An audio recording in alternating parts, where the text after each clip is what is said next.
तीन राज्यों में जीत हासिल के बाद बीजेपी ने अपनी स्ट्रैटेजी बदल दी है। नए चेहरों को सीएम उम्मीदवार बनाया जा रहा है। खासतौर से एमपी के जो चेहरे सीएम उम्मीदवार का निकल कर आए हैं, उसके बाद से कई विषयों पर चर्चा भी हो रही है और जातीय समीकरण को साधने की बात कही जा रही है। हमारे साथ कांग्रेस विधानमंडल दल के नेता है शकील अहमद खान साहब, उनसे जान लेते हैं। शकील साहब, किस तरह से देखते हैं एमपी में जिस तरह से नया फेस सामने आया है, किस तरह से आप लोग देखते हैं? भारतीय जनता पार्टी अपनी पार्टी में क्या फेरबदल करती है, ये उनका इंटरनल मामला है। हम भारतीय जनता के विचार को गरीब विरोधी, दलित, पिछड़ा, अति पिछड़ा, महिला, किसान विरोधी, मजदूर विरोधी, नौजवान विरोधी मानते हैं। असल में गवर्नेंस तो विचारों से होती है। अगर विचार अच्छे हैं तो गवर्नेंस अच्छा होगा। अगर उस विचार में सबकी समाहिता है, उस विचार से गरीबों की भलाई है, किसानों की भलाई है, नौजवानों को नौकरी मिल रही है, वो दर दर भटक नहीं रहे हैं, तो वो विचार अच्छे हैं। भारतीय जनता पार्टी ने 10 साल में यहाँ या दूसरे जगहों पर जिस तरह की सरकारें पेश की हैं, उन सरकारों का रवैया गरीबों के प्रति सम्मानजनक नहीं रहा है। मध्य प्रदेश में उस याद को तो भुलाया नहीं जा सकता ना कि एक दलित के ऊपर भारतीय जनता पार्टी का एक व्यक्ति चेहरे पे पेशाब कर रहा है। भारतीय जनता पार्टी का वो विचार गाली देने वाला विचार है और ओपनली असेंबली में हो, चुनाव में हो, जिस तरह के गालियों का प्रयोग, शब्दों का प्रयोग किया। आप तेलंगाना का एक एमएलए जीता, उसका देख लीजिए। उसके बाद पार्लियामेंट के अंदर जिस तरह से हल्फ लेने के बाद भी, पार्लियामेंट में कॉन्स्टिट्यूशन, संविधान का हल्फ लेने के बाद भी जिस तरह के विचार भारतीय जनता पार्टी के लोग रख रहे हैं, गालियां दे रहे हैं, जाति सूचक समाज को जिस तरह से कह रहे हैं, तो विचार तो उनके बदले नहीं है। और सरकारें विचारों से चलती हैं। उनके विचार में गरीबी बढ़ी है। उनके विचार के कारण इस देश में मजदूरी, पलायन, ये सब बढ़ा है और चंद अमीर घरानों को फायदे पहुंचे हैं।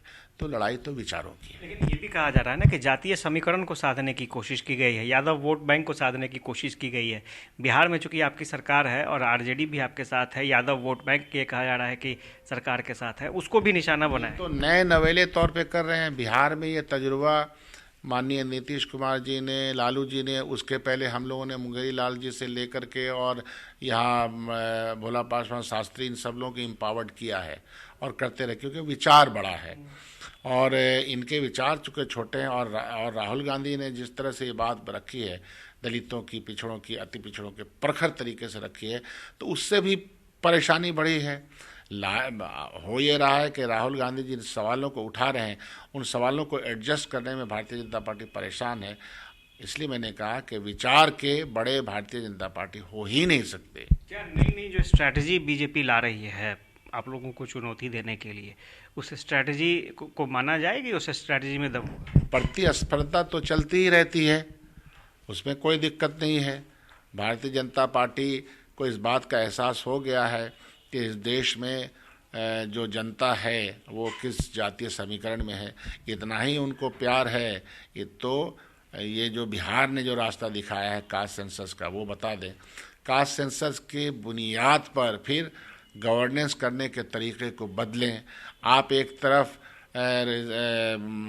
इनको मुख्यमंत्री भी बना रहे हैं, ज़रूर बनाइए, लेकिन पब्लिक सेक्टर को बेच करके रिजर्वेशन की व्यवस्था को ख़त्म कर रहे हैं, रोस्टर की व्यवस्था को ख़त्म कर रहे हैं। तो यह विचार उस जाति को मजबूत करने की तो है नहीं। इसलिए मैंने कहा कि विचार बड़ा होता। भारतीय जनता पार्टी विचार शून्य पार्टी है। थे और उन्होंने साफ तौर पर कहा है कि सिर्फ एक शख्स को सीएम बनाने से नहीं होगा। अगर जाति का ही भला करना है तो आपको कास्ट सेंसस कराना पड़ेगा। उसके हिसाब से, जिस हिसाब से बिहार ने काम किया है, उसके हिसाब से लोगों को आइडेंटिफाई करना पड़ेगा और उसके बाद ही जातियों का भला हो सकता है। नहीं तो ये पूरी तरीके से एक पॉलिटिकल स्टंट बनकर रह जाएगा। क्या पसंद श्याम के साथ आशुतोष चंद्र, न्यूज़ पे।